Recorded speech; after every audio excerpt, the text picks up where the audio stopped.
देखिए बेटा, आज हम लोग पढ़ेंगे ट्रांसफार्मर। इस चैप्टर का एसी सर्किट चैप्टर का लास्ट टॉपिक है ट्रांसफार्मर। तो ट्रांसफार्मर क्या है? ट्रांसफार्मर दो तरह का होता है, एक स्टेप अप होता है और एक स्टेप डाउन। तो एक ट्रांसफार्मर ऐसा होता है जो कि लो वोल्टेज को हाई वोल्टेज कन्वर्ट करता है, लो वोल्टेज को हाई वोल्टेज बनाता है, हाई वोल्टेज। तो ये बढ़ा रहा है ना वोल्टेज। ए बेटा इधर लिखना शुरू, वोल्टेज की इंटेंसिटी को ये बढ़ा रहा है ना। देखिए, तो लो वोल्टेज को हाई वोल्टेज करता है, बढ़ा रहा है ना, उठा रहा है ना, गिरे हुए वोल्टेज को क्या कर रहा है, ये उठा रहा है ना, तो इसको कहेंगे स्टेप अप। उठा रहा मतलब ऊपर कर रहा है ना, तो इसको कहेंगे स्टेप अप ट्रांसफार्मर। और एक जो हाई वोल्टेज होता है, हाई वोल्टेज को क्या करें, लो वोल्टेज, इसको क्या कहेंगे, उठे हुए को गिरा रहा है, तो हाँ, तो इसको कहेंगे स्टेप डाउन। ठीक, स्टेप डाउन वोल्टेज ट्रांसफार्मर। तो ट्रांसफार्मर दो तरह का। अब हम लोग के घर में स्टेबलाइजर देखे हैं आप लोग, होता है ना स्टेबलाइजर। स्टेबलाइजर का काम क्या है? स्टेबल करना। किसको स्टेबल करना? वोल्टेज या करंट को ना, वोल्टेज को स्टेबल करना। तो अगर स्टेबल करेगा वो तो ना, मतलब इसका कि अगर घटेगा तो घटने नहीं देगा और बढ़ेगा तो बढ़ने नहीं देगा। तो देखें, तो स्टेबलाइजर, तो हम लोग के घर में जब वोल्टेज आता है और अचानक से वोल्टेज कम हो जाता है तो ऑटो कट पकड़ लेता है, या वोल्टेज अचानक से बढ़ जाता है तब भी ऑटो कट आ जाता है, रेड बल्ब जलने लगता है ना, होता है ऐसा। तो सुनिए, तो ऑटो कट आ जाता है, तो उसमें वोल्टेज अचानक से कम हो रहा है, ज़्यादा हो रहा है, तो इसकी वजह से हमारी पूरी सर्किट या सर्किट में जो अप्लायंसेस ऑपरेट हो रहा है वो इससे इफेक्ट होगा, अफेक्टेड होगा, हो सकता है वो जल जाए। ठीक है, तो इसलिए सर्किट शॉर्ट सर्किटेड हो जाए, ऐसा कुछ। तो इसलिए वहाँ पर स्टेबलाइजर लगाया जाता है और ऑटो कट अपने से आ जाता है। तो फिर क्या करते हैं हम लोग, अगर वोल्टेज को बढ़ाना है तो वो ट्रांसफार्मर में दो ट्रांसफार्मर, ये हमारे स्टेबलाइजर में दो ट्रांसफार्मर लगा होता है, ये स्टेप अप भी और स्टेप डाउन दोनों। कैसे? जब कभी वोल्टेज कम हो जाता है तो हम लोग उसको उसमें देखेंगे तो स्टेबलाइजर लगा होता है, तो यहाँ पर एक ब्लैक कलर का रोटेटर लगा होता है ना, खट खट बोलता है, घुमाते हैं तो ना। नहीं, ऐसा नहीं किया है, होता है यहाँ तो होगा नहीं शायद ना। हाँ, अब नया वाला आ गया, नहीं तो पहले हम लोग के हमारे ज़माने में 4000 साल पहले ना, तो हमारे ज़माने में वैसे होता था। तो वोल्टेज कम हो जाए तो खट खट घुमाना पड़ता था, अब घुमाते तो वोल्टेज बढ़ जाए। अगर कभी वोल्टेज बहुत ज़्यादा आ गया तो उसको घुमाना पड़ता था, बहुत तेज खट खट आवाज़ करता, तेज में घुमाना पड़ता था ना, तो वो घुमा देते थे तो फिर क्या हो जाता था, वोल्टेज कम हो जाता था। तो इसका मतलब एक स्टेबलाइजर में दोनों वोल्टेज, ये ट्रांसफार्मर लगा होता है, स्टेप अप भी और स्टेप डाउन भी। अपने कन्वीनियंस के लिए, मतलब हमारे सुविधा के लिए, हमें कम वोल्टेज चाहिए कि ज़्यादा वोल्टेज चाहिए, उसके अकॉर्डिंग स्टेप अप या स्टेप डाउन को हम लोग यूज़ करते हैं। सही है ना। अब सुने, स्टेप अप यूज कहाँ होता है? ये तो मान गए आपकी वोल्टेज को बढ़ाने के लिए, और ये वोल्टेज को कम करने के लिए, घटाने के लिए। लेकिन इनिशियली जैसे जहाँ पर थर्मल पावर प्लांट होता है या हाइड्रो पावर प्लांट्स होता है या न्यूक्लियर पावर प्लांट्स होता है जिससे इलेक्ट्रिसिटी जनरेट होती है ना, तो वहाँ पर इस ट्रांसफार्मर को यूज़ करते हैं, स्टेप अप को, और दूर तक भेजा जाता है एकदम। तो जैसे हम लोग के घर पे जो ये खंबे वगैरह में जो आया है, यहाँ पर पोल में जो वोल्टेज होती है उस पे देखेंगे तो लिखा था 440 वोल्ट ना, 440 वोल्ट या समथिंग कुछ और भी ज़्यादा डेंजरस ऐसे बना रहेगा वही क्या ना, देखे ना, बना होता है, स्केलेटन बना होता है और ऐसे मत जावे उसके पास खतरा ना। हाँ, तो सुनिए, लिखा रहता है। अब वहाँ खाली लिख देगा कि अब मत जाइए, टिपा जाएंगे तो वो समझ जाएंगे लोग ना, ये सुनिएगा। तो वहाँ लिखा है 440, लेकिन हम लोग का ये जितने ऑपरेटर्स हैं या फिर इलेक्ट्रिकल अप्लायंसेस है, ये सारे कितने वोल्टेज से होते हैं? 220 से 240, जबकि कितना आ रहा है? 440 आ रहा है, उससे भी ज़्यादा आ रहा है। तो उससे अगर इसको चला देंगे तो ये जल जाएगा, अगर उससे ही चल जाएगा तो ये जल जाएगा। सही है ना। तो इसलिए हमें कम करना पड़ेगा। तो जो उसमें वोल्टेज आ रहा है उस वोल्टेज को हमें क्या करना है? कम करना है। तो कौन सा ट्रांसफार्मर यूज़ करेंगे? तो जो आप खंभवा में देखते हैं वही होता है। इससे, हाँ, खंभे में लगा होता है ना, अरे पोल वगैरह में लगा होता है ना बेटा। ठीक है, वहाँ, हाँ, स्टेप अप कहाँ लगा होता है वो देखें, जहाँ पे पावर, पहले तो आप थर्मल पावर प्लांट के पास गए, देखें कहाँ जहाँ पर इलेक्ट्रिसिटी जनरेट होती है, नहीं ना, तो वहाँ पे यूज होता है। उसके बाद देखेंगे तो वो बहुत हाई टेंशन वायर वगैरह आप देखें, हाई टेंशन वायर आता है, तो वहाँ पर एक पावर प्लांट होता है, उसमें बहुत सारे देखें लगा होता है ना। हाँ, ठीक है। तो कभी अगर आप भंडारी देवी गए होंगे तो उसके नीचे, पहाड़ के नीचे भी बना हुआ है वो पावर प्लांट, पूरा ये पावर स्टेशन पर उसको फिर मिनिमाइज़ करते हैं, कम करते हैं। जो हाई टेंशन वायर पे जो ये मोबाइल फ़ोन का टावर की तरह जो बड़ा बड़ा रहता है, नहीं वो पोल खंबा मोबाइल फ़ोन के टावर की तरह ना, बहुत बड़ा बड़ा। हाँ, तो हाई टेंशन एक सिटी से दूसरे सिटी, एक शहर से दूसरे शहर ऐसे दूर दूर भेजा देता है ना। हाँ, तो वो बहुत ज़्यादा वोल्टेज का होता है, इसलिए उसमें देखेंगे तो हमेशा आवाज़ आता है, इतना तेज़ उसमें करंट होती है। उसी के मैंने बोला था ना कि उसके नीचे से अगर आप हाथ पकड़ के एक दूसरे के जाएंगे तो आपको करंट मार देगा, ऐसा फील होगा। बताए थे, महसूस होगा, नहीं बताए थे? कहा नहीं, इनको बताए हैं, आपको नहीं बताए हैं? इधर सुनिए रीजन फिलहाल उसी समय हम बताए थे, और पूछना होगा तो आउट ऑफ द क्लास आप पूछ सकते हैं। देखिए यहाँ पर तो स्टेप डाउन कहाँ पर यूज करेंगे हम लोग? अपने घर के लिए जब यूज करते हैं तो हमें उतना वोल्टेज का नहीं चाहिए, हमें वोल्टेज कम करना पड़ेगा, ठीक है। तो इसलिए हम वहाँ पर कौन यूज करेंगे? स्टेप डाउन यूज करेंगे। तो अब स्टेप अप बनेगा कैसे, स्टेप डाउन बनेगा कैसे, वो देखने जा रहे हैं, ठीक है। तो इधर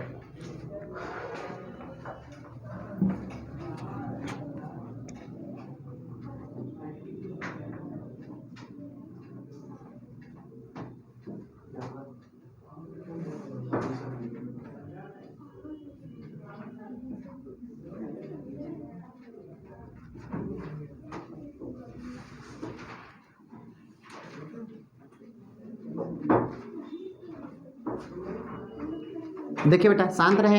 ये देखिए ये जो है सॉफ्ट आयरन कोर है, सॉफ्ट आयरन कोर। फ़ोन कोई लिया हो तो नेट ऑन करके जरा गूगल पे ट्रांसफार्मर का इमेज खोलो, हमें दिखा करके आपको थोड़ा सा पढ़ाना है। देखो तो इधर ये सॉफ्ट आयरन कोर है, बात नहीं बेटा, इधर सॉफ्ट आयरन कोर, ठीक है। इधर ब्राइटनेस बढ़ा करके हमें दीजिएगा ना, बस लिखिए ट्रांसफार्मर, उसके बाद वो आ जाएगा इधर। तो ये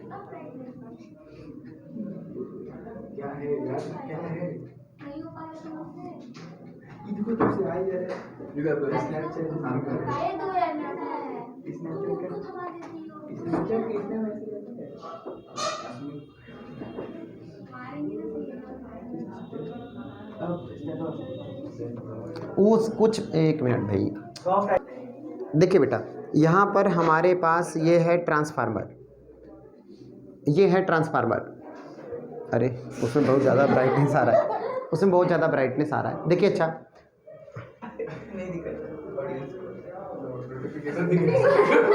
इधर यहाँ पर ये ट्रांसफार्मर है, ट्रांसफार्मर में दो, देखिए पीछे 2 वायर लगा हुआ, यहाँ 3 वायर है ना, इसमें से 2 ही वायर मेन है हमारा। तो ये 2 वायर का काम का इधर हम लोग जैसे पहले ये जो पिन आता है मोबाइल फ़ोन का चार्जर ना, उसमें भी 3 होता है। जैसे आप लोग ये खोजते तो उसमें भी 3 आता है ना चार्जर में, क्यों रहता है वो? अर्थिंग। हाँ बस, तो इधर सुनना आप।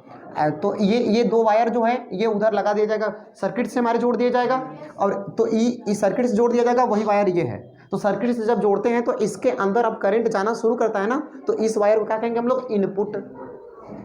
इसी को हम लगा रहे हैं ना उसमें, तो कहेंगे इनपुट, क्योंकि वही खींच रहा है ना अंदर इसके, तो हो जाएगा इनपुट। अब बाहर जो बचेगा उसको कहेंगे आउटपुट।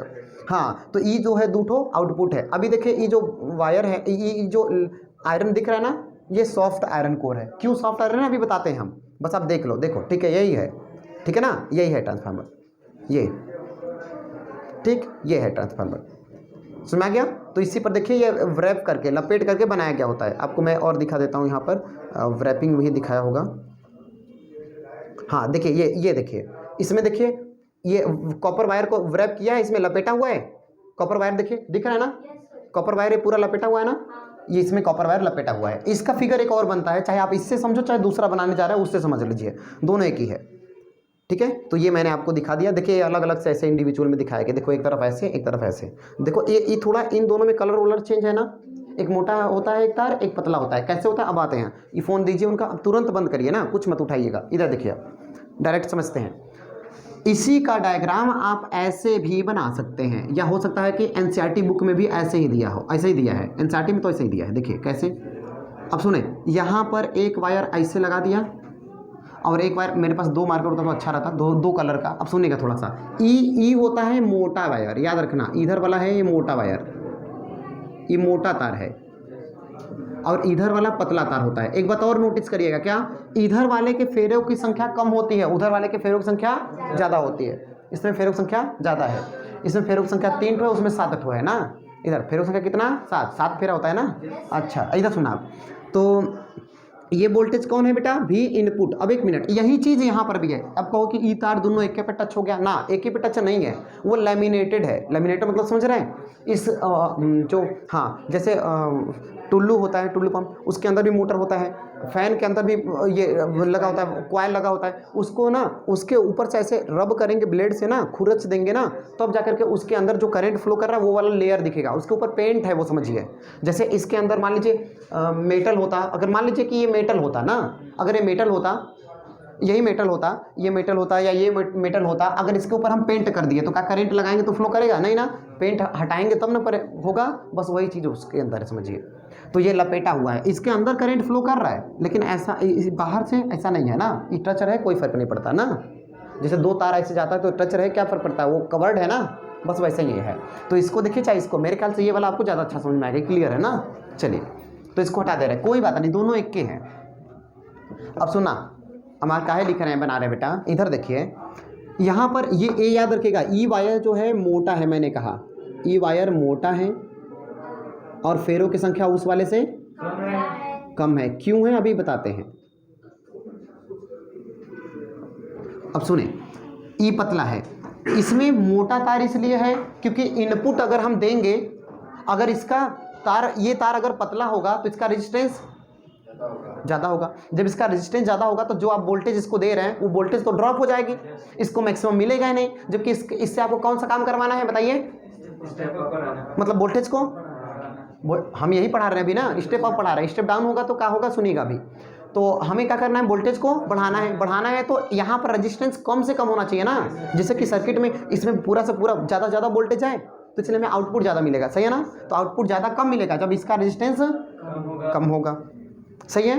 अब सुने, तो इसलिए इसको मोटा लगाया गया है। दूसरी बात कि इसके फेरों की संख्या कम है। क्यों फेरों की संख्या कम है, फेरों की संख्या ज़्यादा होगी तो तार बड़ा होगा, तार बड़ा होगा, तार बड़ा होगा तो फिर भी रेजिस्टेंस ज़्यादा हो जाएगा। बोलिए सही कि नहीं, सही है ना, बोलिए ना। अरे फेरों की संख्या अगर बढ़ाएंगे तो तार और बड़ा ना हो जाएगा, तो कॉइल का रेजिस्टेंस बढ़ जाएगा ना, इसलिए इसको पतला मोटा तार और फेरों की संख्या कम लगाया गया है।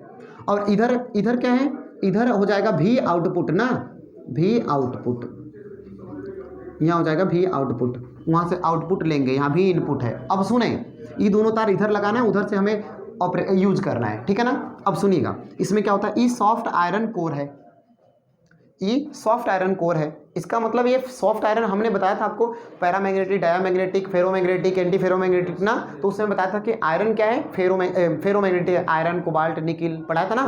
तो ये सब फेरोमैग्नेटिक मटेरियल है।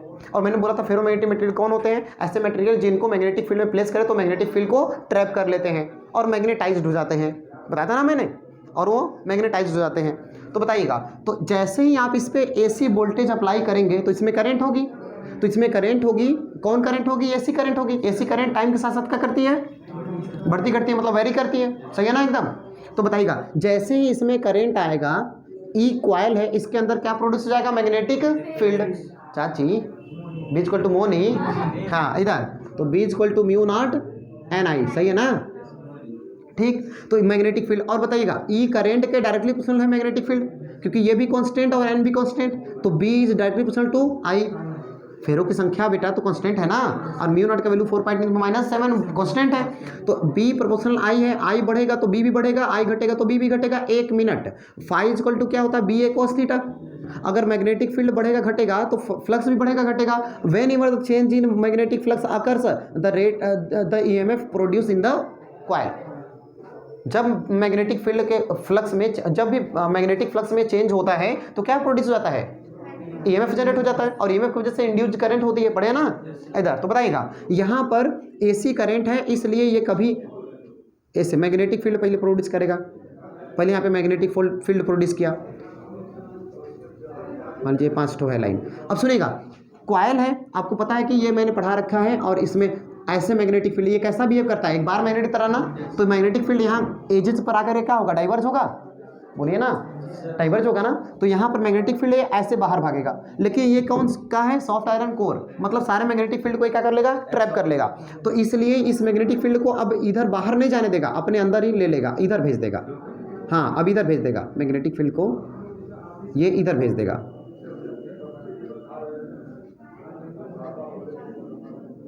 इधर भेज देगा। देखिए मैं ये मान के चला हूँ, देखिए यहाँ 5 लाइन मैंने बनाया था, 5 लाइन को मैंने इधर भेज दिया। हालांकि ये 100% सत्य नहीं है, क्योंकि ये लाइन जो ऐसे मुड़ी थी बहुत कटेगी तो सीधे इतना मुड़ के जा रही थी, इधर हो जाएगी, इधर हो जाएगी, लेकिन जरूरी नहीं कि पूरी तरह इसमें जाए, सही है कि नहीं? या जरूरी नहीं, हो सकता है कुछ इसका कंपोनेंट इसमें जाए लेकिन कुछ कंपोनेंट कट जाएगा, सही है ना? लेकिन हम ये मान के चल रहे हैं कि पूरा का पूरा जा रहा है ना, अभी मान के चल रहे हैं। वैसे it is impossible to construct a machine which converts 100% energy from one form to another form, this is the thermodynamics second law, पढ़े ना? थर्मोडायनेमिक्स का सेकंड लॉ क्या कहता है? एक एनर्जी को दूसरे एनर्जी में 100% कन्वर्जन कभी भी किया ही नहीं जा सकता, सही है ना? और तो बस ऐसे ही अब इस मैग्नेटिक फील्ड को पूरा का पूरा अगर उधर भेज देंगे तो ये ट्रांसफार्मर आइडियल ट्रांसफार्मर हो जाएगा, 100% वर्क करेगा, जबकि ऐसा होगा नहीं ना। अभी सुनिए पहले कैसे। तो अभी हम मान के चल रहे हैं पूरा का पूरा मैग्नेटिक फील्ड को इधर भेज दिया, मान के चल रहे हैं ना। तो बताइए यही मैग्नेटिक फील्ड लाइंस फिर इधर आएंगी, सारी मैग्नेटिक फील्ड लाइंस इधर आएंगे, फिर वापस ऐसे,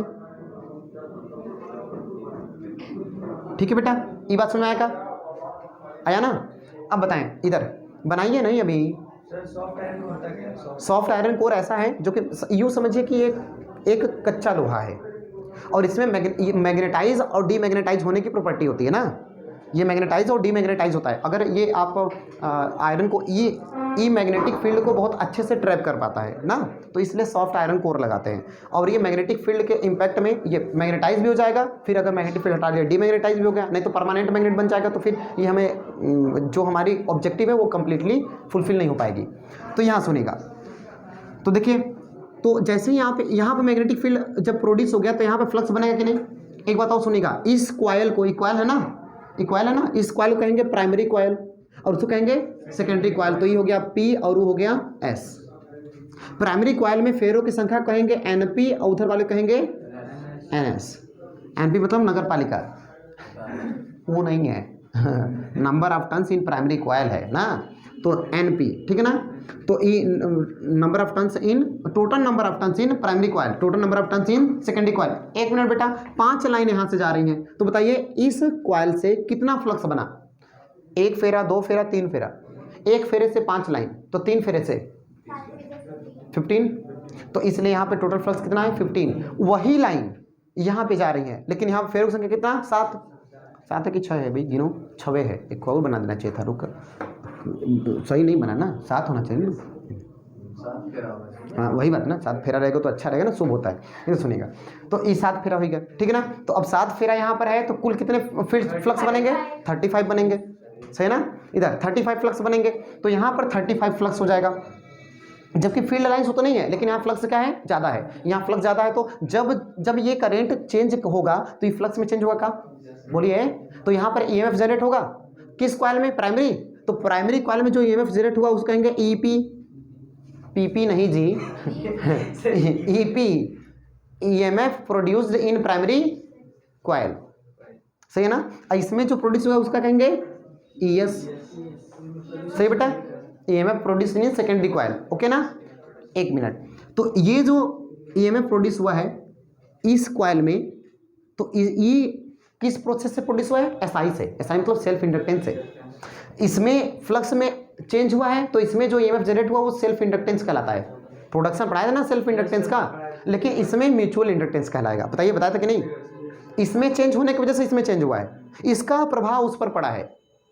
बताया था कि अगर पेपर हम यहाँ पर आज आपको मोटिवेट करके भेज दिए, 2 घंटा ज़्यादा पढ़ लिया हम घर पे, तो ये क्या हो जाएगा?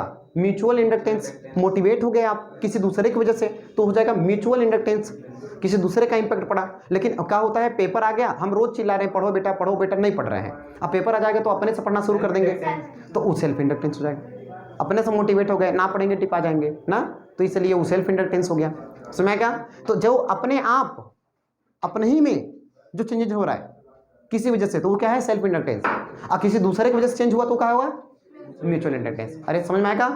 अब यहाँ आइए, तो बताइए, जब अगर हम कह दें जब इसमें AC है, आपको पता ही है कि AC का ऐसे वोल्टेज हो चाहे करंट हो कंटिन्यूसली चेंज होता है टाइम के साथ, है ना बेटा? एक बार ऊपर प्लस में, एक बार नीचे माइनस में, 2 बार 0 होता है एक साइकिल में, सही है ना? तो करंट लगातार चेंज हो रहा है, तो यहाँ पे फ्लक्स में भी चेंज होगा। फ्लक्स में जब चेंज होगा तब शक्तिमान, शक्तिमान नहीं जी EMF जन्म लेगा, बताए थे ना? तो यहाँ पर EMF प्रोड्यूस होगा, कौन कॉइल में है? प्राइमरी में, तो इसलिए कहेंगे EP।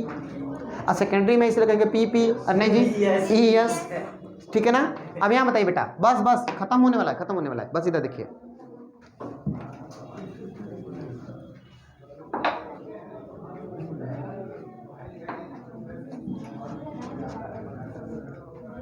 बेटा बातें नहीं, हम बात नहीं नहीं कह रहे हैं, बातें नहीं मतलब सबको कह रहे हैं ना। इधर सुना आप, हाँ इधर सुनिए आप, यह देखिए तो बताएं आप,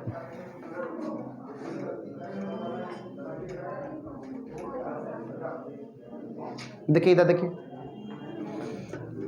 तो बताइएगा प्राइमरी कॉइल में अगर फ्लक्स में चेंज हो रहा है तो क्या होगा, वहां पर ईएमएफ जनरेट होगा कि नहीं। अरे भाई फैराडेज लॉ, भाई फैराडेज लॉ, भाई हाँ फैराडे को तो जानते हो, हाँ माइकल फैराडेज लॉ, भाई फैराडेज लॉ ना। तो बताइए क्या होता है, E is equal to minus d phi by D t. बस इसी को अप्लाई कर लो पहले वाले के लिए। तो for the first coil C1 कह देगा, अरे C मतलब कॉइल, पहला वाला कॉइल के लिए। तो बताइए E की जगह क्या होगा, E P is equal to minus d by D t. जरा एक बात बताइए, अगर एक फेरे से यहाँ पर फ्लक्स फाई है तो जितना फ्लक्स यहाँ से लाइन, जितने लाइन यहाँ से पास हो रहे हैं उतने लाइन यहाँ से पास हो रहे हैं। तो अगर एक से फाई है तो 2 फेरे से, और 3 फेरे से 1 मिनट, और 7 फेरे से, रुको एन कैसे आ गया, पहले 7 आता है ना, 7 फेरे से, हाँ एन फेरे से तो 1 मिनट। इसमें कितने फेरे हैं, एनपी, अरे वो ठीक है एनपी ना, तो यहाँ क्या कहेंगे टोटल, इसमें एनपी, इसका टोटल फ्लक्स कितना होगा एनपी फाई, इसका टोटल फ्लक्स कितना होगा एनएस फाई, बोलिए ना। इसका टोटल फ्लक्स होगा ई एस, अरे हाँ ई का लिखाई है ऊपर लिखते हैं, हाँ एन एस इंटू फाई, क्योंकि फील्ड लाइन्स वही है ना। अब बताइए इधर, तो बताइए यहाँ पर क्या लिखूँ, फाई की जगह पहले वाले के लिए बोलिए क्या लिखे, बोलिए एन पी अब फाई। अब बेटा एन पी का है number of, total number of turns, अब वो होगा कांस्टेंट नंबर है तो उसका डिफ्रेंसिएशन तो हो जाएगा बाहर। बताइए क्या आएगा, माइनस एन पी और D phi by D t, ये हो गया ई पी इक्वेशन नंबर। अच्छा आज C2 के लिए, अरे सेकेंड कॉइल के लिए बताइए क्या आएगा फैराडेज लॉ से, ई सिमिलरली क्या हो जाएगा, यहाँ सिमिलरली लिख दीजिएगा, सिमिलरली बताइए क्या होगा, E S is equal to minus N S और D phi by D T equation number, हाँ on dividing equation 2 by equation 1। अब सुनना, तो ई एस अपॉन का आएगा ई पी इक्वल टू का आएगा माइनस एन एस और D phi by D T, और अपॉन में माइनस एन पी और D phi by D T, हाई टी पाई गए, अब माइनस से माइनस क्या आया, E S upon E P, हाँ N S upon N P, इसको डब्बा बना के सम्मान दीजिए, ठीक हो गया खत्म। लेकिन 2 ठे एक्स्ट्रा सुन लीजिए हमारी तरफ से, कहाँ लिखे हैं, इसको हटा दें,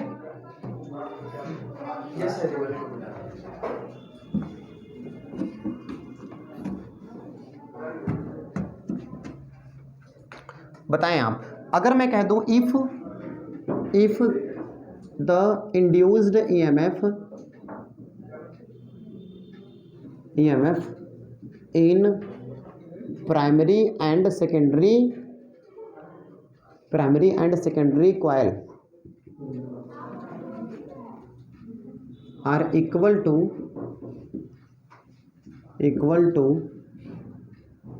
there applied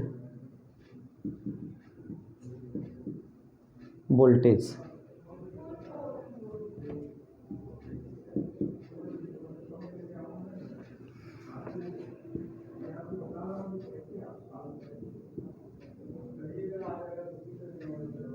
and produced voltage. एक बात बताएं आप, अगर मान लीजिए इसमें जो ईएमएफ प्रोड्यूस हुआ है, अगर वो ईएमएफ जो आप अप्लाई किए हैं अगर उसके बराबर हो गया, तो हम कंडीशन बता रहे हैं, अगर बराबर होगा तब बताइएगा यहाँ पर ईपी जो प्रोड्यूस हुआ है वो किसके बराबर अगर हो गया, अप्लाइड वोल्टेज के, अप्लाइड वोल्टेज वीपी पहले वाले पर, एंड सेकेंडरी के लिए क्या करने के तब E S upon E S is equal to V S, हाँ या ना। तो अब बताइएगा, इसको ऐसे ही रहने दीजिएगा, इसको कलेक्टिवली कह दीजिए इक्वेशन नंबर कौन सा, इसको कह दीजिए ना 3 और इसको कह दीजिए 4, बस। अब सुनिएगा बहुत सिंपली है, देखिए अब क्या करते हैं हम लोग, अगर हम कह दें बस हो गया ख़त्म, आपकी बुक में तो यहीं तक था, ख़त्म हो गया, लेकिन अब आगे देखिएगा, थोड़ा सा समझ लीजिए क्या कि फॉर दी ये समझिए एकदम हैशटैग स्टार ना, इंपॉर्टेंट है क्या, for the 100% efficiency, for the 100% efficiency of a transformer, 100% अगर इफिशियंसी अगर उसकी होगी, हालांकि ऐसा होगा नहीं, 100% वो काम करेगा नहीं, लेकिन किसी भी कोई भी अप्लायंसेस है या मशीन है उसका 100% इफिशियंसी कभी भी नहीं हो सकती। लेकिन हम मान के चल रहे कि अगर मान लीजिए 100% इफिशियंसी अगर होगा तो कब होगा, तो सुने कब होगा, जितना आपने इनपुट दिया उतना पूरा का पूरा आउटपुट मिल जाए तो 100% कहलाएगा। हाँ या ना, बताया ना। जैसे अगर आप एनर्जी को एक फॉर्म से दूसरे फॉर्म में कन्वर्ट कर रहे हैं, अब पूरा का पूरा अगर कन्वर्ट हो गया दूसरे फॉर्म में तो क्या हो जाएगा, आइडियल कंडीशन हो जाएगा, 100% इफिशियंट कहलाएगा। जैसे बताइए ये बल्ब अगर इलेक्ट्रिसिटी कंज्यूम कर रहा है तो बल्ब कौन सी एनर्जी से ऑपरेट हो रहा है और कौन सा एनर्जी प्रोड्यूस कर रहा है, बताइए। इलेक्ट्रिकल एनर्जी से ऑपरेट हो रहा है और लाइट एनर्जी प्रोड्यूस कर रहा है, लेकिन माइन्यूट में कुछ हीट भी प्रोड्यूस कर रहा होगा। टच करके देखिए, अब वो अगर येलो वाला बल्ब, सूर्या बल्ब जो है ना, वो बल्ब होगा तो वो बहुत ज़्यादा हीटिंग इफेक्ट प्रोड्यूस करता है, सही है ना। तो अब सुने, तो वो बहुत ज़्यादा हीट प्रोड्यूस करता है, तो उसकी जो इलेक्ट्रिकल एनर्जी है दो वे से खर्च हो रही है, एक मेजर पार्ट जा रहा है लाइट एनर्जी में, कुछ स्मॉलर पार्ट जा रहा है हीट एनर्जी में, लेकिन फिर भी कुछ एनर्जी इसके इंटरनल रेजिस्टेंस में, वायर के रेजिस्टेंस में, उस समय भी तो ड्रॉप हो रही है ना बेटा। तो इसलिए कभी भी 100% अगर ऐसा तब तो हो कि सारा बल्ब घर का बुझा दिए, अब पंखा का कुछ नहीं चल रहा है, तब तो बिजली बिल में ना आवे, लेकिन आएगी, तब भी आएगी, वोल्टेज तब भी ड्रॉप होता है कुछ ना कुछ, ठीक है ना। फिलहाल यहाँ सुनिएगा, क्योंकि रेजिस्टेंस पूरी तरह से कभी भी जीरो नहीं होगा तो इसलिए वोल्टेज ड्रॉप होगा ही होगा। तो हम मान के बस चल रहे कि 100% इफिशियंसी कब होगी, जब पावर इनपुट, जितना इनपुट पावर है वो पूरा किसके बराबर हो जाए, पावर आउटपुट। तो power input must be equal to the power, हाँ, input is equal to power output, ऐसा होगा तो ये 100% के लिए कंडीशन होगा। जरा बताइए पावर इज इक्वल टू क्या होता है, वेरी इंपॉर्टेंट फार्मूला पढ़ाए थे, वी आई। तो यहाँ पर बताइए पावर इनपुट के लिए क्या लिखें, वी आई, एक minute, V P I P पहले वाले का, और दूसरे वाले के लिए आउटपुट ये दे रहा है ना, तो बोलिए इसका, बोलिए वी एस आई एस।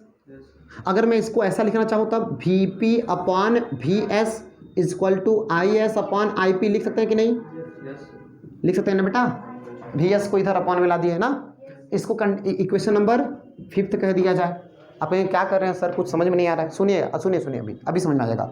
अब बताइए इक्वेशन 4 को 3, 4, 5 को कलेक्टिवली देखिए जरा, बताइएगा। जहाँ पर ईपी है वहाँ पर लिख सकते हैं का, जहाँ पर ईपी है वहाँ पर वीपी लिख सकते हैं का। तो बताइए ईपी की जगह वीपी और यहाँ हो गया VS, VS upon VP equal to NS upon NP. तो बताइए वीपी के जगह पर क्या हो जाएगा बेटा, वीपी की जगह पर एनपी और वीएस के जगह पर एनएस। तो इस मतलब हम डायरेक्ट लिखना चाह रहे हैं, कहाँ लिखते हैं, एक लाइन यहाँ लिख दे रहे हैं, लास्ट लाइन ना, या यही पर आ जाएगा। देखिए इसके बाद एक लाइन हम लिख रहे हैं फ्रॉम इक्वेशन, कहाँ से बेटा, 3 एंड, बोलिए फ्रॉम इक्वेशन 3, 4 एंड 5, हाँ, इन पांचों को मिला करके बताइएगा। तो हम यहाँ ई एस अपॉन ई पी, तो ई एस को क्या लिख सकते हैं बेटा, बोलिए वी एस ना, बोलिए वी एस, और नीचे क्या लिख दें, V P is equal to क्या है, एन एस अपॉन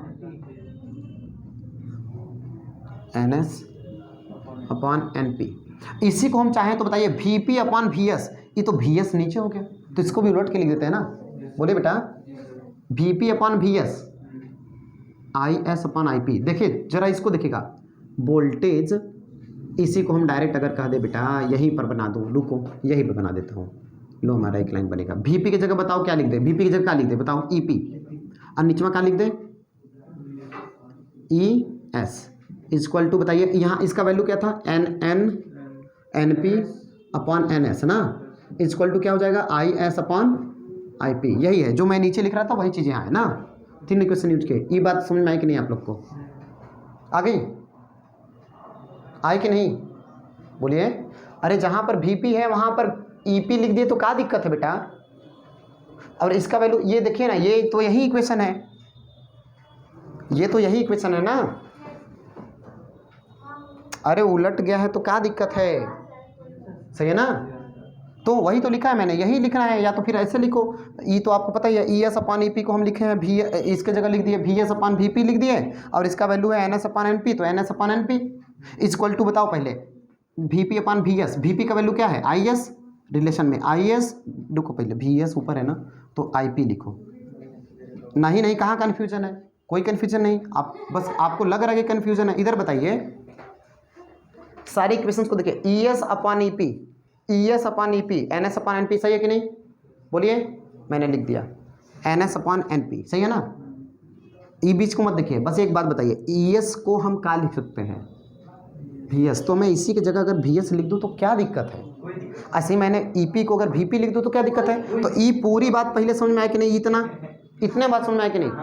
अब बताइएगा, अगर आप कह रहे हैं कि V P upon V S को I S upon I P लिखते हैं, तो अगर मैं इसको उलट दूं, वी एस को ऊपर वी पी को नीचे, तो यह उलट जाएगा कि नहीं, तो ये बताइए वी एस ऊपर वी पी नीचे, वी एस ऊपर वी पी नीचे, तो आई पी ऊपर आई एस नीचे, आई पी ऊपर आई एस नीचे, कहाँ दिक्कत है, बोलो समझ आया कि नहीं, खत्म हो गया, आई एस तो ऊपर ही रहेगा ना भाई अरे इतना समझ आया कि नहीं, आ गया ना, बोलिए। अब इसी से ये चार इक्वेशन चारों को मैंने एक ही साथ कलेक्टिवली लिख दिया। अब हमारे ज़रूरत के अकॉर्डिंग हो सकता है कि ऐसा भी कहीं लिखा मिल जाए या ज़रूरत पड़ जाए। सुनना क्या इससे बस बताना मुझे क्या मिलेगा, इससे बताओ। अगर मैं लिख दूँ N P into I P equal to I S into N S, तब भी सही है ना। तो आप जैसे भी आपको लिखना हो लिख सकते हैं, बस खत्म हो गया, ये समझ में आया क्या, ठीक है। हाँ बस इतना ही था, समझ में आया, खत्म हो गया ये, ठीक है। तो इसका यूज़ बहुत सारा हम लोग करते हैं। एक चीज़ मैंने आपको ये इधर इसमें मैंने ये नहीं बताया आपको कि फेरों की संख्या ज़्यादा क्यों है। फेरों की संख्या इसलिए हम लोग ज़्यादा किए हैं कि जिससे कि यहाँ पर फ्लक्स बढ़ सके। फ्लक्स ज़्यादा होगा तो ईएमएफ ज़्यादा होगा ना, तो ज़्यादा वोल्टेज मिलेगी, बोले ना, ज़्यादा वोल्टेज मिलेगी ना। ईएमएफ ही तो करंट प्रोड्यूस करवाता है ना, इसलिए हम यहाँ पर फेरों की संख्या ज़्यादा की है। अब सुनना, अगर इसका इसी में लपेट लेते हैं इसको स्टेप डाउन को, क्या अगर मैं इसको फेरों की संख्या यहाँ पर ज़्यादा कर दूँ और पतला तार कर दूँ। सुनना, इस बार हमारा मोटो क्या है बेटा, स्टेप डाउन के लिए हमारा मोटो क्या है, ऑब्जेक्टिव क्या है हमारा, कि वोल्टेज को कम करना है ना। स्टेप डाउन का काम क्या था, वोल्टेज को कम करना है। तो वोल्टेज कम कब होगा, जब हम जितना दे रहे हैं पूरा उसको मिलवे न करे। पहली बार वोल्टेज कम करना है, मतलब सीधी सी बात, हमें खर्च ज़्यादा करवाना है। तो एक बात बताएं आपको, अगर मान लीजिए एक जगह से दूसरी जगह जाना है, आपके पास दो चॉइस है, क्या आपके पास बुलेट भी है और स्प्लेंडर भी है, और दोनों में पेट्रोल उतना ही डालना है, ठीक। अब आपको दूर तक जाना है, कौन लीजिएगा, हाँ, क्योंकि माइलेज ज़्यादा देगा। क्यों, क्योंकि उसकी कंजप्शन पावर कम है, सही है ना। हाँ, बुलेट लेके जाएंगे, पैदल लेके जाएंगे, पैदल लेके आएंगे, नहीं लेना है ना, नहीं लेना है पेट्रोल, कंडीशन है। हाँ, कैसे पता आपको, उनके बाद कैसे आएंगे। ए बेटा इधर सुनिए, बस खत्म होने वाला है, इधर सुनिएगा। तो हम क्या करेंगे, हमारा इस बार हमारे पास कंडीशन है कि हमें वोल्टेज को क्या करना है, कम करना है। तो इसलिए हमें यहाँ पर क्या कर देंगे, फेरों की संख्या ज़्यादा कर देंगे और पतला तार लगा देंगे, तो इसका रेजिस्टेंस बढ़ जाएगा। तो यहाँ पर पहले यही ठीक पोटेंशियल ड्रॉप हो जाएगा, सही है ना। अब यहाँ पर हम क्या कर दिए, फेरों की संख्या कम, यहाँ ज़्यादा कर दिया ना, तो यहाँ कम, इसको उलट दिए बेटा, स्टेप डाउन हो जाएगा ना। यहाँ फेरों की संख्या ज़्यादा कर दिए और यहाँ पे कम, तो यहाँ फ्लक्स ज़्यादा और यहाँ फ्लक्स कम, तो यहाँ पर कम बने वोल्टेज आएगा कि नहीं, हो गया, दोनों एक साथ ही हो गया। पढ़ना स्टेप अप था, पढ़ा दिए, सुना क्या। चलिए, जय हिंद।